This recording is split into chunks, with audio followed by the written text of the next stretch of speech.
driving to the Hoops Basketball Diaries. I'm Clint. Welcome to my new video. I was going to talk today about the most overrated NBA, I'm going to say old school MVPs. I'm sure there's some guys in the last 5 or 10 years that would be considered, overrated. But y'all know me, I'm kind of old school. I like talking about that more than the newer stuff because it gets plenty of playtime on ESPN and other channels. So I do want to talk about, though, again, the most overrated MVPs, because we've had at least probably 4 or 5. If I kind of go chronologically, some clear-cut guys that were just, they were on a great team and they had a good year,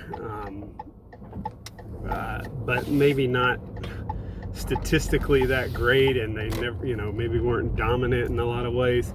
If I'm gonna go back, I probably won't go back before the 70s, because I know in 1969 Wes Unseld won MVP and he was Rookie of the Year.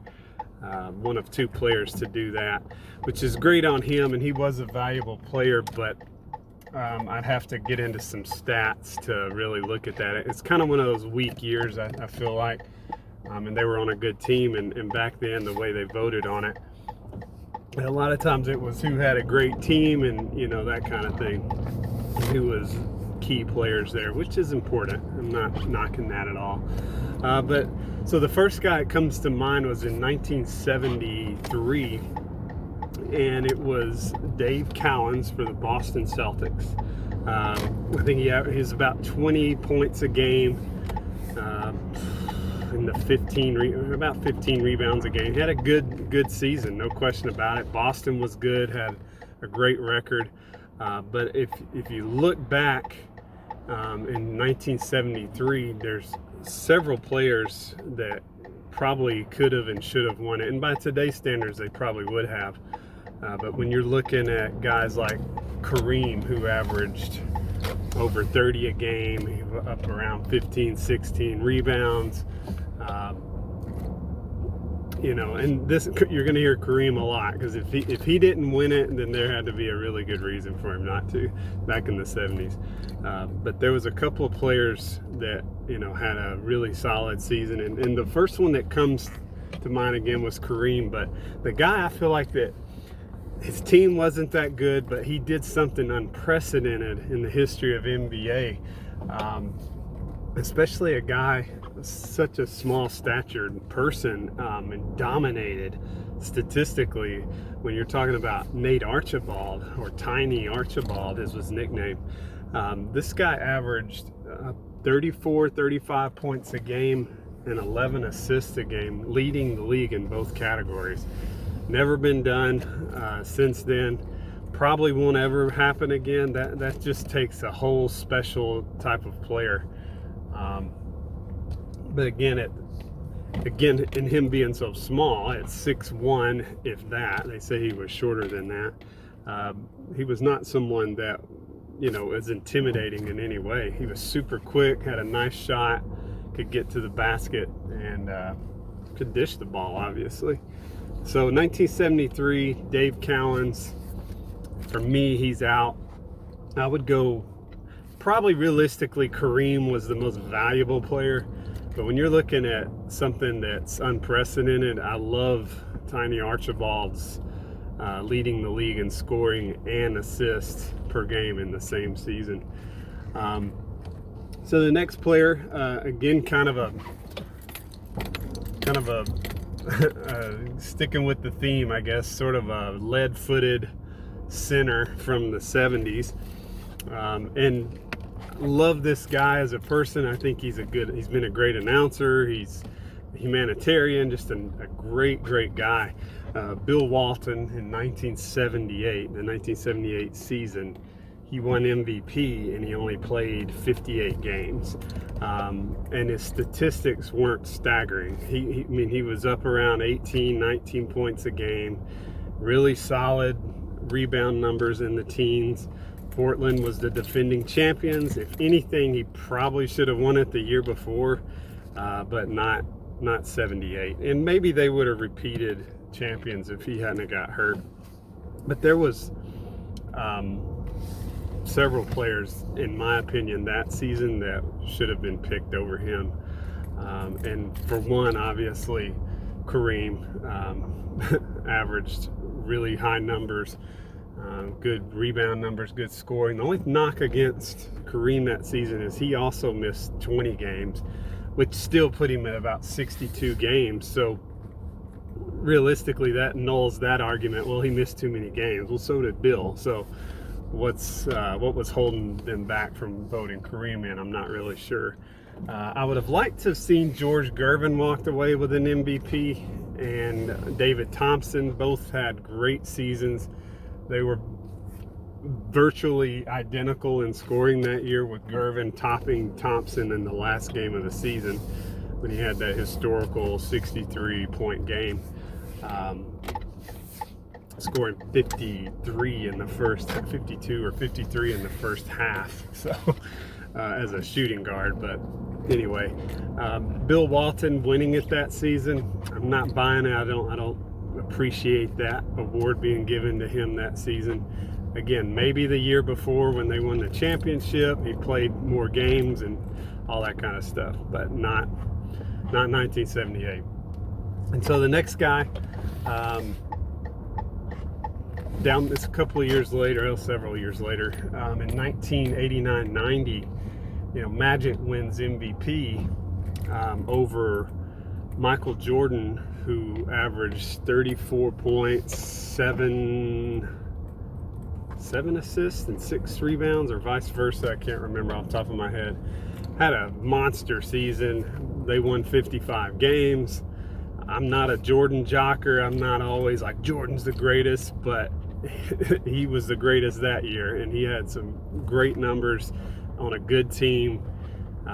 Magic's team, the Lakers, did lead the league as far as a record goes, best record. They won 63 games, which is really impressive. But again, when you got a guy dominating the way Jordan did, it kind of puts any arguments to rest for Magic. And two other guys, Charles Barkley, he came second in voting that year. And then Karl Malone had an outstanding season that year too. As a matter of fact, he should have probably just as much as Jordan had won it that year. And Barkley was in that conversation. And if you look at the statistics that year, and you look down the list of votes, Kevin Johnson had virtually an equal year to Magic Johnson that year when you're talking statistically. So, and we don't hear much about Kevin Johnson. As great as he was, he's one of those kind of forgotten guys. Maybe we can talk about him some other time. But Magic just didn't quite deserve it, in my opinion. And I think a lot of people feel that way. And as far as the voting goes that year, if I recall, and I could be wrong, I'd have to look this up and you can check me on this, is that he didn't even win any first place voting. Barkley won the most first place, but because Magic won so many second place votes, it put him overall ahead of Barkley. So kind of interesting how that turned out, but it is what it is. And then a couple of years later, David Robinson, 95, great season, no question about it, scored 71 points in a game. But let's be honest here, and maybe this is kind of like with 78 when hindsight's 20/20, looking back, they probably should have gave it to someone else. But the same with this guy, with David Robinson, is Hakeem Olajuwon just had a monster season that year. Even Shaq had a great year, and he was pretty young still at that point. But you got to look at the championship. Yeah, that's a factor, but it's not the factor. How good the team was, and they were defending champions. Hakeem was at his absolute peak in both of those seasons, in 94 and the 95 season. And then the way he dominated Robinson in the playoffs, it's almost comical, right? The way we look back on it now. And, again, Robinson had a great year and San Antonio was great, but with the defending champions and Hakeem just at his peak, he was just so good at that time. He was so centered. mentally, psychologically. He was just relaxed out there. He didn't get flustered anymore like his early days in Houston. And he was just the man. He was the best player in the world at that time. And for some reason, they gave it to David Robinson. Again, had a great season, but not sure he deserved it that year. And then finally, the last player, and this one's kind of, should be an asterisk, right? The 1999 season, it was a lockout season. They played, I don't know, 50 games, I think it was. And Karl Malone, here's how sad it is that he wins MVP. Karl Malone averaged 23, 24 points a game, and he's third in the league in scoring. So let's think about that. The guy leading the league at that time was Allen Iverson, and he only averaged 26, 27 a game. Shaq had similar scoring numbers, but obviously Shaq probably shot, well, no, he did, a higher percentage and rebounded better. The Lakers in '99 were really good. The Jazz were still, they were a viable team. They had been to the finals a year before and put out by the Bulls, but I don't think anyone had any illusions that they were gonna win the championship that year. I don't think we really knew who was gonna win in '99 because the Bulls had broke up. I think a lot of people were kind of leaning on the Lakers a little bit. They had this young guy named Kobe Bryant. They had prime Shaq, and they were doing good. When they were on, they were on.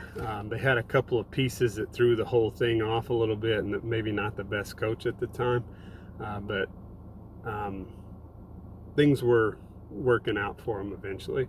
Obviously, they won 3 in a row, but for Shaq to have walked away from his career with 1 MVP is a shame. And that was such like a obvious season to do that. He had such a great year, but it's almost like none of the players really got it going at any point at that time. So they were really, there was no high scores. Like I said, 26 points a game led the league, and that was Allen Iverson. Shaq was number 2 with about the same amount. And then third was this big drop. It was Karl Malone at 23 points a game, the third leading scorer in the NBA at that time. So that's kind of gives you an idea of the type of season it was. The Knicks, they were like an 8 seed. They go all the way to the finals and play the Spurs, who ultimately won it, of course. And they were probably the best team to have won it at that time. But again, it's one of those asterisk years. Karl Malone, without question, did not deserve the MVP that season, and it was Shaq, in my opinion. Again, for him to walk away with 1 in his career is pretty absurd. Same for Kobe, and I'm not a Kobe fan as well, but no, and that's, God rest his soul and everything, but he won 1 MVP, and that's kind of a shame too. He should have had at least 2 or 3. So anyway, just some thoughts on the most overrated MVPs, old school. I don't know about these new cats. I don't keep up with that as much anymore. But anyway, just give me your thoughts. Maybe do some looking around on the internet, some stats and stuff like that. I love talking about it. Give me your thoughts. Don't forget to like the video, and please subscribe. Talk to you soon.